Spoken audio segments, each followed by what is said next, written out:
Hello, everyone. This is the Enigma podcast for this week, and with me, as always, is Mr. Raj Java. Yes, happy to be here once again. Oh, happy to have you, Raj. This time, we'll be reviewing, sharing our perspective on the cult classic exploitation Ben Hur level epicness, which is Mystics in Bali, an Indonesian film. Yes, an epic that it doesn't need to be 4 hours or so. Yes. Think of the title itself. It's like Mystics in Bali. I mean, that definitely rings a bell for me. I'm just like, I want to see this. I'm like, what's this all about? Because you have all these reviewers talking about it, right? I don't know if you actually saw that yourself, but then you type this on the search tab on YouTube, and then you see like all these videos popping up with people reviewing it, and that iconic scene where this lady's internals and her head just kind of comes out of her body, and then she becomes like a floating vampire of sorts and eats away, a yet to be born baby within the womb and all that jazz. And I'm like, I've never seen stuff like this. I mean, I've seen Wicked stuff, but this is like Wicked in a different context altogether. Yeah, I didn't realize she was pregnant. I just thought she was getting pleasured by the woman head. But there you go. I missed that small aspect. But yes, indeed, that is a fair description of what this movie is. I feel like this movie is a lot of the inspiration for parody movies like Kung Fu Hustle, especially with the version. I don't know if there's a different version, but the only version I could find on archive.org has bad English dubbing. So I'm not sure if this was ever in a different language or what. But yes. I definitely see the inspiration for like those parody movies that came much later. Even though I'm pretty sure this film is maybe not 100% serious, but definitely not a parody per se. I mean, I recommended this movie to you, and this was on the lines of like, the Hong Kong Category 3 exploitation. This is like the Indonesian version of it. So, was this the first time you were watching something like this, or have you seen stuff like this before? What do you feel? This is definitely the first time I think I've watched something like this of this quality and caliber. Obviously the plot and the stories are familiar in their own way. The kind of Faustian bargain of going to see this mystic woman and kind of having it turned against you or being turned against people you love or people in the village or what have you. Like that all makes sense. That's all a very familiar story. But yeah, in terms of like the film quality, the execution, no, I haven't seen a film of this caliber. There's like so much in the movie, which is like, I mean, just the beginning scene of the movie. There's a Indonesian horror outfit of sorts. Some guy's just like performing like some kind of a tribal dance or something, and then you can kind of see like his mask kind of slipping out. And it's so apparent that he's trying to fix it. Did you actually notice that in the beginning shot, in the first shot of the movie? Not really, no. And like you're not talking about the not the opening credits, right? The opening credits, yeah. It's like there's a Really? Yeah, the guys adjusted, and like I mean, it came to me like maybe after like maybe a few times I saw that, and Oh yeah, no, I do see it. Yeah, you're right. Yeah, uh, it's like the first shot. It does very clearly look like he's trying to keep the mask on his face. it's not perfection, but it's like it's imperfection, which is kind of perfect. I don't know. Is there a better way to put this? Not really, no. That's a great way to put it. It has a lot of heart and like you could tell it was very enjoyable, I'd say, to make and just a film. But yeah, I mean, there's certainly a lot of edges to it that are not covered up. The character's name is Kathy, and this is just like a random person from the West who comes to Bali. And the first thing she's like, she meets the guide, and the guide is kind of, well, it's kind of a creep. And she's like, well, take me to the forest where they do all the magical stuff and voodoo and everything. I've always been into that stuff.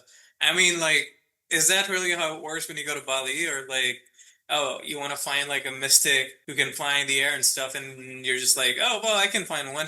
These kind of come out of the vending machine. You know what I'm saying? Yeah, I mean, it makes a lot of sense. There may be I don't know if this was uh that much thought was put into it, but this might be a classic like American in a foreign land type thing. It's like, let me go. I'm an American, so I have nothing to fear and nothing to worry about. Let me go like traipse on the local culture, you know? At least the English dubbing in the movie, it's like they go into the forest and they meet this person who is apparently a witch, but she sounds kind of like Yoda. Maybe that was just like, okay, the guy who dubbed it was a Star Wars fan, or I don't know, was the director a Star Wars fan? Uh, well, I guess that's kind of a mystery in itself. But yeah, I like the build up though. It's like for its time, I like the cinematography. I like the execution. At least it does give you like that remote horror kind of vibe where these folks are searching for demons and witches, and it's a forest, and like this is Indonesia, and like it does give you like that really isolated horror movie kind of vibe. Absolutely. Absolutely. Well, and the movie does feel very small because there's not a lot of big wide sweeping shots. You don't see a lot of Indonesia at all. You don't see um you don't really even see that many extras outside of like the funeral procession scene. It all feels very isolated and closed in apartments, pieces of the forest. You see a few other people as they get affected by the floating woman head, but otherwise it's very kind of close, very small. It feels like a very small world. What were these folks thinking in terms of like the special effects and everything like that? I'm like, you see some really wicked stuff in it. And I think I saw this one video with Red Letter Media trying to explain like how they kind of did it.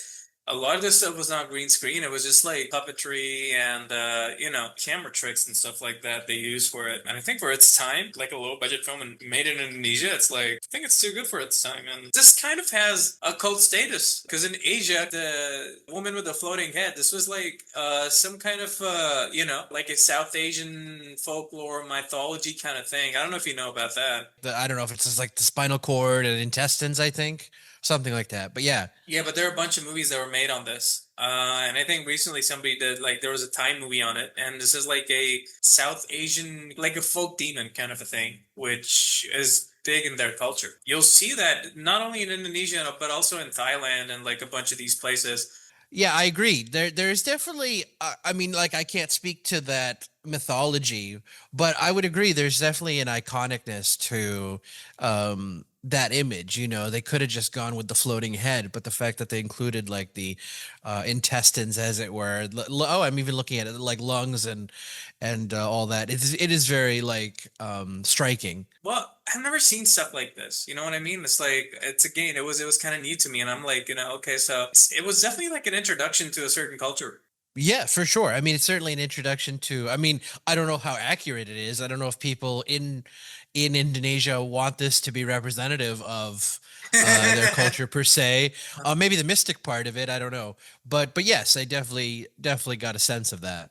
But I do feel like a lot of the parts of the movie were really cheesy, and especially like with the face reveal and everything. And I'm like, well, it's just an average day in Indonesia or like an average day in Bali. You get to meet like this person with like a deformed face who appears to be a witch, but then when the witch meets Kathy, she becomes young, and she's not deformed anymore. Which is like I didn't really get any context on that. Well, I figured she was sucking the youth out of other people. Is basically it. Even if it's through the American woman, like she's taking people's youth. It's this pretty common trope anyways in movies. Was that ever told in the movie, or like did anybody ever mention that in the first place? No, I don't think that was ever mentioned. It was just something that was slowly happening. Like the more the demon head went out, the younger she became. So I just kind of like put that together. So yeah, the queen revealed herself, and she tells Kathy to take off her skirt. I guess it's a part of the ritual. That sounds like a cool ritual. Yeah, right.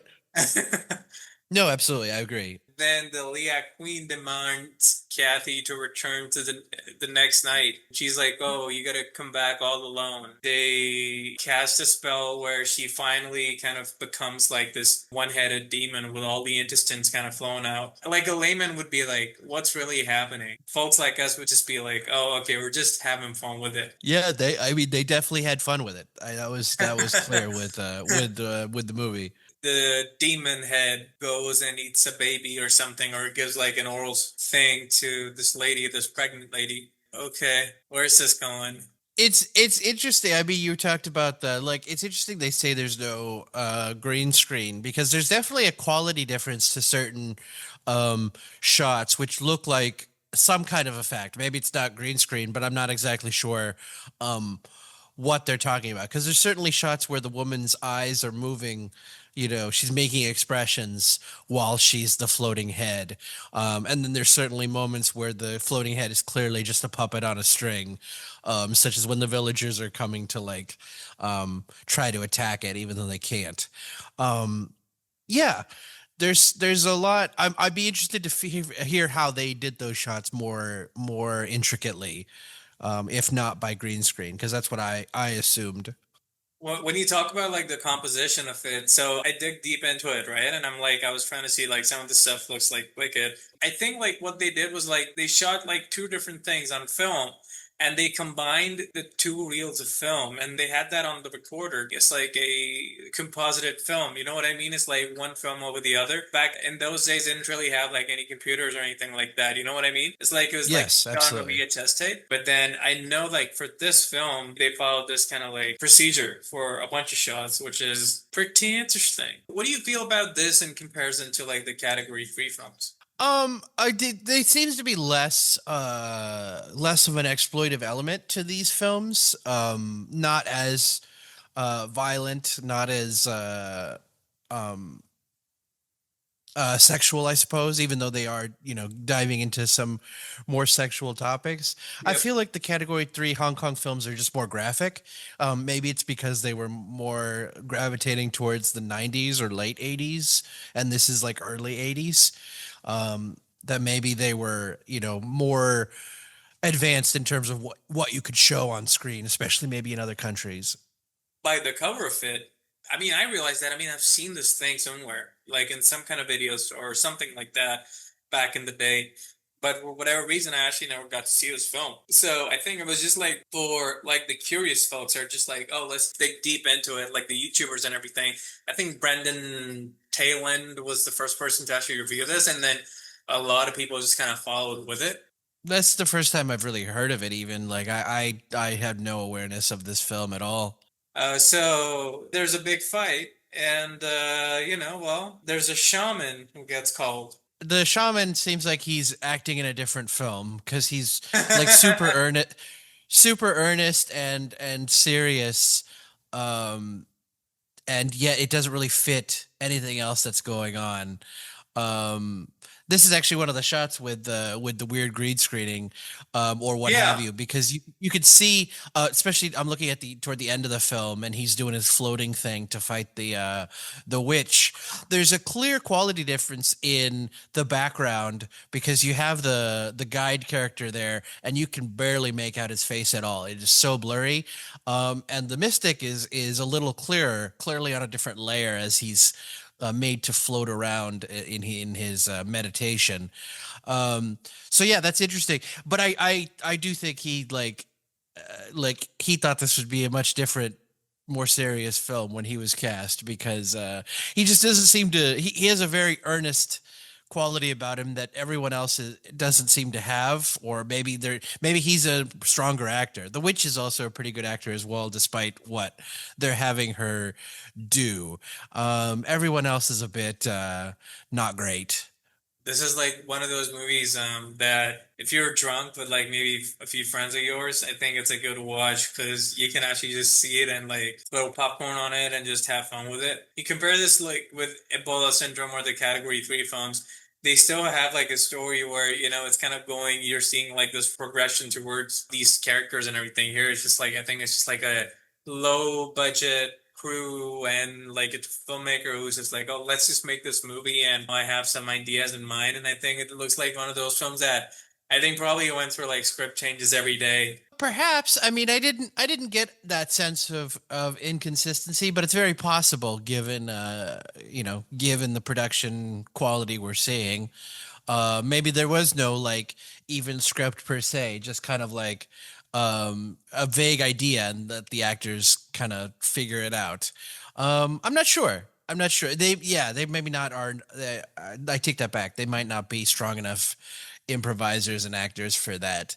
But yeah, I mean, I couldn't say for say like I got a sense of the quality based on that per se. I mean, after watching this, I was just like, oh, there's a whole genre of cinema out there, or like all these movies that I think nobody has really seen. And I was like, oh, okay, this is interesting stuff. I mean, it's fun stuff to watch, you know. Well, I tried to just have fun with it, but it is not as exciting, I think, because I mean, it follows a lot of more traditional horror aspects, whereas the Hong Kong exploitation films are a little more um, action movie based. You know, there's car chases, there's people getting hacked up in restaurants. This kind of just follows the same. It's predictable, maybe is what maybe is boring about it. It kind of you kind of can figure out all the elements of the story as they go along. It's kind of like, oh yeah, that makes sense. You know, you got a witch, you're gonna have to find a mystic to fight the witch. Like it doesn't see it's not super cerebral or very complicated. It reminds me, and so I'm taking this from somebody else, but like there's aspects of like the I think it's Japanese movie House in the way this production is made, but maybe not even quite that interesting. I feel like House goes a little more Scooby Doo with their silliness. Mystics in Bali kind of it's unsure if it wants you to laugh or if it is taking itself very seriously.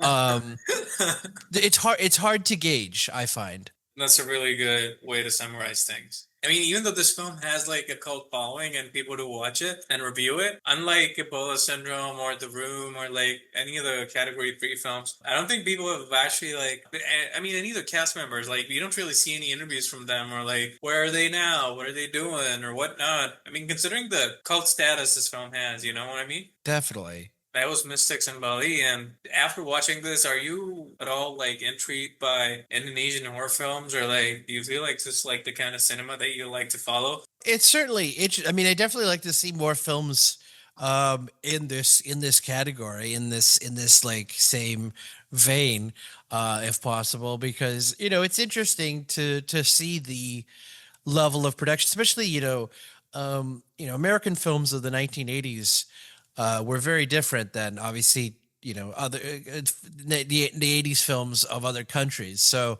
I'd be interested to see the production differences and what's possible, and especially looking at if other Indonesian films like Ebola Syndrome and Taxi Hunter were worlds apart for me in terms of production quality. So, maybe Mystics in Bali has another something inside it, or sorry, maybe Indonesian film has another um, aspect inside it that I'm not seeing that is more actually deserving of the title, like masterpiece. There are like Indonesian films. I mean, a lot of the films that I've seen in today's time, like which are made after 2020 or maybe a few years before 2020. I mean, Indonesian horror in general is like they're killing it, dude. I mean, just in general, like the kind of concepts and like the folklore stuff they're coming up with in the movies, it's like on par with Hollywood. And you see like the kind of production style of the movies they make today, with like all the Hollywood level equipment and whatnot. And they're like, well, they're just killing it. Satan's Slaves is like the next movie I saw after this. And that is actually a scary movie. I mean, it does have like a lot of nonsensical stuff happening, just like Mystics and Bali. Absolutely. I was just going to say when you talked about Satan's Slaves, I thought it was another film from the early 90s or 80s, but no, I see it's like 2017, which is very interesting, which is very, looking at the cover and stuff, there's definitely a lot of much more, um, uh, what do you call it, westernized art influences in like the poster. I even see like it shows like a maybe kind of some kind of zombie figure holding a bell, which reminds me of the movie I just saw, Weapons, in theaters. Kind of like the witch controlling people through mystic stuff. I wonder if Satan's Slaves has that aspect in it with the bell. Even though Weapons came after this film, maybe Weapons was inspired by this type of movie or what have you. So It looks very interesting. I might have to check that one out. Yeah, this was the remake of the original '70s movie. So there was a movie in the '70s, plus this was like a new movie. Interesting. Well, I guess that was pretty much the podcast for this week. We'll see you when we see you next.